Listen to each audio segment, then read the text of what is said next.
Ladies and gentlemen, discipline over everything. Those words sound simple, maybe even cliché, but they carry the entire blueprint for who you become or fail to become. The truth is, the man you are meant to be isn't built through motivation, luck, or even talent. He's built through discipline, day after day, hour after hour, when no one is watching, when no one's clapping, when the world doesn't care if you show up or not. That's when the real transformation begins. I've spent decades studying how human behavior works, how the brain wires itself, how habits form, how people rise or crumble. And one thing has never changed: the brain respects consistency, not intention. You can want change all you want. You can dream, visualize, and talk about your goals until your throat dries out. But your brain won't care until you start acting in a way that demands it to rewire. And that wiring process, that's discipline. Every neuron in your brain responds to repetition. The prefrontal cortex, the part responsible for decision making, impulse control, and long-term planning, is like a muscle. You can train it. You can strengthen it. But only if you put it under stress. That's why people who live comfortably, who never challenge themselves, end up weak. Not just physically, but mentally. They've never forced their brain to evolve. They've never built the circuitry for resilience. When you wake up early, when you push through the workout you didn't want to do, when you sit down to build your business even though you're exhausted, those are micro acts of discipline. To most people, they look small, but inside your brain, they're massive. You're literally reprogramming your neural architecture. You're teaching your mind that your actions, not your emotions, are in charge. That's the foundation of masculinity. The ability to lead yourself before you lead anyone else. We live in an era where everyone wants to talk about being high value, successful, alpha, or purpose-driven. Yet the irony is most people can't even keep a promise to themselves for a week. They say they'll start working out. They don't. They say they'll quit drinking. They don't. They say they'll build that business. They binge watch shows instead. That's not failure. It's weakness disguised discomfort. Discipline isn't glamorous. It doesn't trend. But it's the one trait that separates men who live with power from those who merely exist. Let me tell you something about the science behind it. The human brain is addicted to ease. It's wired to conserve energy. Every time you choose comfort, dopamine gives you a quick hit, temporary relief. But discipline denies that instant gratification. It demands that you delay the reward.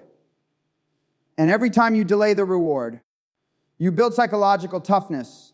You train your brain to find satisfaction not in the result, but in the process. That's how warriors are built. That's how visionaries are forged. Every disciplined man understands that the process is the reward.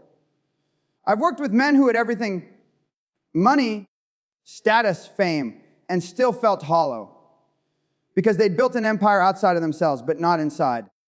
They'd mastered acquisition, but never mastered control. One man I met, a multimillionaire tech founder, told me he couldn't go a single day without distraction. He'd wake up, scroll, drink, distract, repeat. From the outside, he looked like a winner. Inside, he was crumbling. And I told him, you're not addicted to your phone. You're addicted to escape. Because without discipline, every man becomes a slave to distraction, to temptation, to emotion. The undisciplined mind will always find a way to sabotage itself. It will chase comfort even when comfort kills it. Now think about this: every generation before us had it harder. They fought wars. They endured famine. They faced real danger, and because of that, they developed grit. Now, we live in the safest, easiest era in human history. And what's the result? Depression skyrockets, anxiety dominates. Men are lost. Why? Because the human brain was never designed for constant comfort. It's starving for struggle. It's built to adapt, to overcome, to earn its peace. Without that, it decays. There's a part of your brain called the amygdala. It's the fear center. It's what fires up when you sense threat. When you face something uncomfortable, like pain, rejection, or failure, it lights up. Most men run from that signal. Disciplined men use it as fuel. They reframe fear as feedback. They don't see discomfort as danger. They see it as data. They understand that every time the amygdala fires, it's an opportunity to rewire their response. That's how courage is born. Not by erasing fear, but by acting in spite of it. Every time you choose discipline over comfort, your identity shifts. You start to see yourself differently. And identity is everything. Behavior doesn't shape identity. Identity shapes behavior. If you see yourself as a man who always quits, your brain will find ways to justify quitting. If you see yourself as a disciplined man, someone who does what needs to be done, no matter how he feels, your actions will align with that identity automatically. That's why the first war every man must win is the war within. You must confront the weak voice in your head that says, "I'll do it tomorrow." You must crush it. That's not your voice. That's the voice of mediocrity, the parasite of potential. It will whisper excuses, rationalizations, and emotional justifications until you believe them. And once you do, it wins. You know what's fascinating? Neuroscientists have discovered that your brain doesn't know the difference between imagining an action and performing it, at least not in the early stages. That's why visualization works, because it activates the same neural pathways. But here's the mistake most people make. They visualize success without visualizing the pain that builds it. So when real struggle arrives, they panic. Discipline teaches you to expect pain and embrace it. You don't resist it. You don't complain about it. You use it. The best in the world do this instinctively. Think of elite soldiers. Their training isn't about physical endurance. It's about neurological conditioning. They're taught to stay calm under pressure, to think clearly when chaos erupts. That's not natural, it's trained. And that training comes from daily discipline. When I was in a research lab years ago, I studied brain scans of people who endured extreme environments, mountaineers, divers, combat veterans. You know what they all had in common? A thicker prefrontal cortex and reduced amygdala reactivity. Translation, their brains literally evolved to handle stress better. Why? Because they faced it daily. They didn't escape it. Now compare that to the average man today. Constant dopamine hits from screens, constant avoidance of discomfort, zero tolerance for boredom. His brain is overstimulated and underdeveloped. It's addicted to novelty, incapable of focus. He can't delay gratification for 10 minutes, let alone 10 years. You can't build greatness with that kind of mind. You can't build the man you're meant to be while being enslaved by the next notification. Discipline is the antidote. It's the reset button. When you force yourself to focus, when you sit in silence, when you grind without external validation, you are recalibrating your dopamine system. You're restoring balance to your brain. Let me paint you a picture. Imagine two men wake up at 5 a.m. One of them rolls over, hits snooze, and says, 5 more minutes. The other gets up, cold shower, reads, trains, works. Both feel the same pain in that moment, the fatigue, the resistance, but one listens to it and the other overrides it. Multiply that by 365 days. Then multiply it by 5 years. That's how two ordinary men become opposites. One disciplined and powerful, the other dependent and directionless. See, discipline isn't about punishment. It's about alignment. It's aligning your daily actions with your long-term vision. Every decision you make either brings you closer to the man you're meant to be or further away. There's no neutral ground. Every time you give in to laziness, you reinforce it. Every time you resist it, you weaken it. Your habits are votes cast for your future self. And let me tell you something from a scientific standpoint. Repetition builds myelination, fatty layers around your neural circuits that speed up signals. The more you repeat a behavior, the faster and stronger it becomes. That's why discipline compounds. What starts as effort becomes instinct. What once felt impossible becomes automatic. But here's the paradox: most people give up right before this transformation occurs. The brain resists change initially. It feels painful, unnatural. That's the rewiring process. That's where most quit. But if you push through that phase, your brain adapts. Suddenly, what used to feel hard becomes easy. That's when discipline becomes freedom. Freedom, yes. The irony is that the more disciplined you are, the freer you become. Because discipline eliminates chaos. It gives you control over your mind, your time, your emotions. Undisciplined men are prisoners of impulse. They react to everything. Disciplined men respond with intention. There's a profound calm that comes with knowing you've mastered yourself. When you've trained your mind to obey your commands, not your cravings, life becomes simpler. You stop negotiating with your goals. You stop arguing with your emotions. You just execute. And make no mistake, discipline is execution. It's the bridge between knowing and doing. Everyone knows what they should do. Very few actually do it. That gap between knowledge and action is where discipline lies. When you live by discipline, you earn respect, not from others, but from yourself. You begin to trust yourself. You no longer make promises you don't keep. You no longer chase validation because you're anchored in self-integrity. And that, my friends, is the foundation of confidence. Confidence doesn't come from affirmations or self-talk. It comes from evidence, from looking at your own track record and saying, I do what I say I'll do. That's unshakable. That's real power. Let me tell you a story. Years ago, I met a man who had lost everything: business, family, health. He was broken.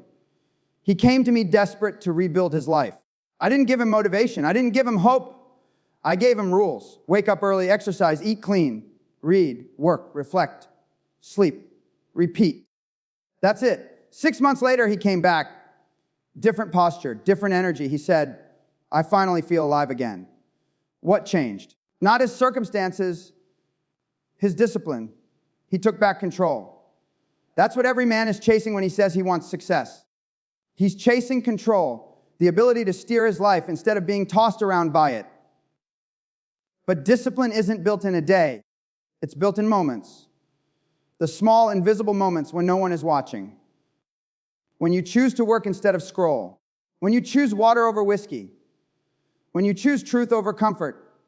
Those moments shape your identity quietly, but powerfully. And the most dangerous phrase you'll ever say is, just this once. Because just this once is how habits die. It's how discipline decays. It's how weak men are made. Strong men draw the line and hold it. Now, I know some of you might think, but what about rest? What about balance? Of course, rest is part of discipline. Discipline doesn't mean burnout. It means intention. It means you rest because it serves your mission, not because you're escaping your mission. There's a difference between recovery and avoidance. Real discipline isn't about extremes. It's about precision. It's knowing exactly what moves the needle and cutting everything that doesn't. It's ruthless clarity. Let me stop there for now. It's ruthless clarity. The kind of clarity that burns away distraction, excuses, and weakness until only purpose remains. Most men never experience that level of focus because they've never committed to anything long enough to find out what's on the other side of discipline. They stop when it gets hard, and that's exactly when it starts to matter. Let me tell you something I've seen in every field, from neuroscience labs to boardrooms to military training grounds. The most successful men aren't the smartest or the most talented. They're the ones who can delay gratification the longest. The ones who can hold their vision steady through pain, boredom, and rejection. They've trained themselves to be immune to comfort because comfort is the silent killer of greatness. It seduces you. It whispers that you've done enough, that you deserve to take it easy, that no one will notice if you skip a day. But discipline doesn't negotiate. It doesn't bend to emotion. It's a contract you sign with your future self, and the only signature that matters is what you do every day. And let's be brutally honest, discipline will cost you. It'll cost you friends, comfort, entertainment, and a lot of peace in the short term. Because you'll start to notice how many people around you are okay with mediocrity. You'll outgrow conversations that revolve around gossip, complaints, or nostalgia. You'll feel isolated at times because disciplined path is often a lonely one. But that loneliness is sacred. It's the crucible where self-respect is forged. There's a part of the brain called the anterior cingulate cortex. It's responsible for conflict monitoring and emotional regulation. When you choose discipline, you activate that region repeatedly, training yourself to stay calm in friction. The undisciplined brain avoids friction entirely. The disciplined one thrives in it. Over time, the man who chooses struggle becomes neurologically equipped to handle more of it. He becomes unbreakable, not because life gets easier, but because he gets stronger. Now, I want you to imagine a man who's lived his entire life avoiding discomfort. He eats what he wants, sleeps in, complains about his job, blames the world for his failures. Then one day, he wakes up at 45 or 50, overweight, unfulfilled, lost. He looks in the mirror and doesn't recognize the man staring back at him. That's not sudden. That's cumulative decay, the slow erosion of self-respect. Every small compromise added up until he became a stranger to his own potential. Now imagine another man, same world, same struggles, same temptations. But every time he felt the pull of laziness, he resisted. Every time fear whispered, "Not today," he acted anyway. Every time he was tired, he still showed up. Day after day, year after year. That man didn't just build muscle or wealth. He built identity. He built proof. His life became a reflection of his discipline, not his desires. That's the man you're meant to be. The one who doesn't flinch when life hits. The one who doesn't fold under pressure. The one whose word means something. Not because he says it, but because he lives it. Let me share something I learned from studying brain plasticity. Your brain changes based on the challenges you face.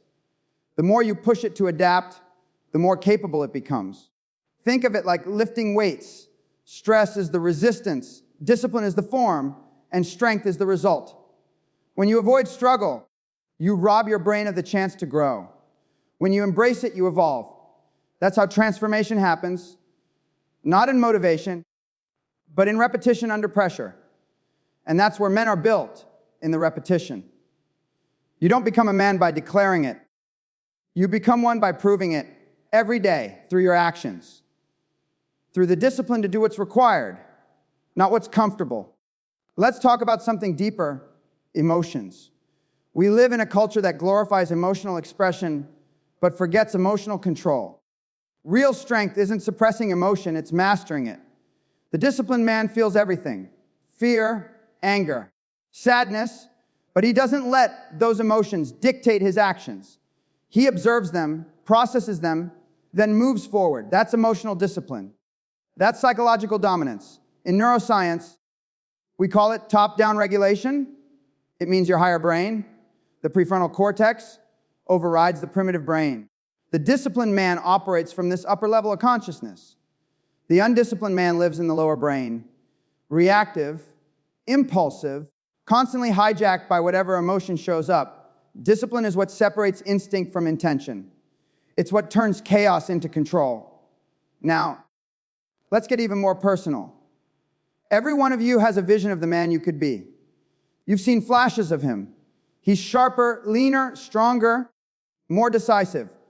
You've seen him in moments when you pushed yourself, when you didn't give up, when you felt unstoppable. That version of you isn't a fantasy. He's real. But he's buried under years of inconsistency, distractions, and half-finished efforts. The only thing standing between who you are and who you could be is discipline. Discipline is how you excavate the man you were meant to be. Every act of discipline chips away at the layers of weakness that have buried him. Every time you choose the hard thing, you're carving your future self out of the stone of your excuses. You don't find yourself, you build yourself. I once worked with a former athlete who'd lost everything after retirement. His purpose, his confidence, his drive. He told me he missed the structure, the accountability, the discipline. He thought what he missed was competition. But he didn't. He missed discipline because discipline gave his life direction. Without it, he drifted. That's what happens to every man who loses structure. He begins to rot from the inside out. And that's why so many men today are miserable. They're not overworked, they're under-challenged. Their minds are starving for structure. Their souls are craving responsibility. And deep down, they know it. They know they're meant for more. But they've never demanded more from themselves. So here's the truth. Discipline is self, respect in motion. It's proof that you believe your life is worth effort. Because if you don't respect yourself, you won't demand discipline from yourself. You'll take the easy way out and call it self-care. But let me tell you, self-care without self-respect is self-destruction disguised as comfort. And you know what the most liberating thing about discipline is? It's not dependent on motivation. Motivation is a spark. It dies out fast. Discipline is the engine. It keeps running no matter what. Motivation asks, do I feel like it? Discipline says, it doesn't matter. Motivation is emotional. Discipline is logical. Every successful man I've ever met had days when he didn't feel like doing it. The difference is, they did it anyway. They executed. They pushed through resistance until it became routine. They turned discipline into instinct. Here's what the data shows. Habits take about 66 days on average to become automatic. That's roughly 2 months of consistent effort before your brain stops fighting back. But most people quit after 2 weeks. They never make it to automation. They never experience the freedom that comes from consistency. Imagine if you could turn your discipline into reflex. If your brain defaulted to doing the right thing instead of the easy thing, that's possible. That's the real reward of discipline, not just results, but transformation at the neurological level. You become a different man, calmer, sharper, more focused. And when that happens, something incredible occurs. You stop chasing motivation, and motivation starts chasing you. Because progress is addictive. The more disciplined you are, the more momentum you build. The more momentum you build, the easier it becomes to stay consistent. Discipline creates its own fuel. You start walking differently. You speak differently. You command presence because you radiate certainty. People feel it. They can tell when a man has control over himself. It's rare. It's magnetic. Because discipline creates order, and order is power. Let's talk about that. Order. The disciplined man lives by structure, not impulse. He plans his day, his time, his actions. And that structure becomes his freedom. Without it, he's reactive, constantly pulled by emotion and chaos. With it, he becomes efficient, deliberate, unstoppable. There's a reason every high-performing organization, from the military to NASA, runs on routines, checklists, and systems. Structure removes hesitation. It turns decision into action. Your personal life should operate the same way. You shouldn't wake up wondering what to do. You should wake up executing. Every minute wasted in indecision is a minute stolen from your potential. Discipline eliminates that waste. It turns life into precision. And here's the irony: most people think discipline limits freedom. But in truth, it's the key to ultimate freedom. The freedom to act without hesitation, to live without regret, to speak with conviction. Because when you live with discipline, you're no longer enslaved by the chaos of your own impulses. Now, I want you to think about legacy. Because discipline isn't just about success, it's about who you become in the process.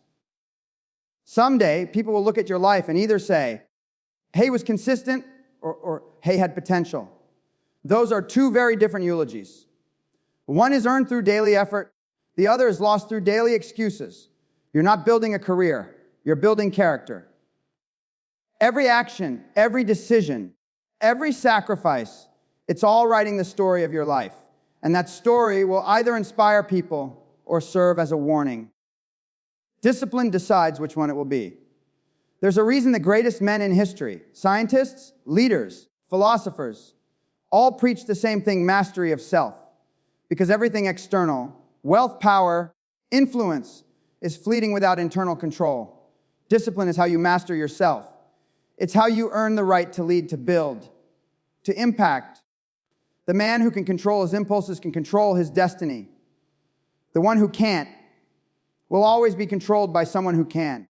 So when you wake up tomorrow, remember this: your future self is watching. He's watching every choice you make, every moment of weakness or strength, every compromise or commitment. It all adds up, and one day you'll meet him. you'll stand face to face with the man you've built. And the only question that will matter is this: did you build him with discipline, or did you abandon him for comfort? Because comfort will lie to you every single day. It will tell you that you're fine the way you are. But deep down, you'll know you're not. Discipline will tell you the truth. It will demand more from you. But it's the only voice that leads to greatness. And that greatness doesn't come from what you have. It comes from who you've become through the struggle, through the repetition, through the discipline that forged your mind, body, and spirit into something unshakable. If you can live by that, if you can put discipline above everything, then no matter where you start, no matter how hard it gets, you'll win. Because disciplined men don't hope for success, they create it. They don't wish for strength, they earn it. And they don't wait for purpose, they build it. That's how you become the man you were meant to be. Not by dreaming, not by talking, but by doing. Every damn day, whether you feel like it or not. Discipline over everything. Always.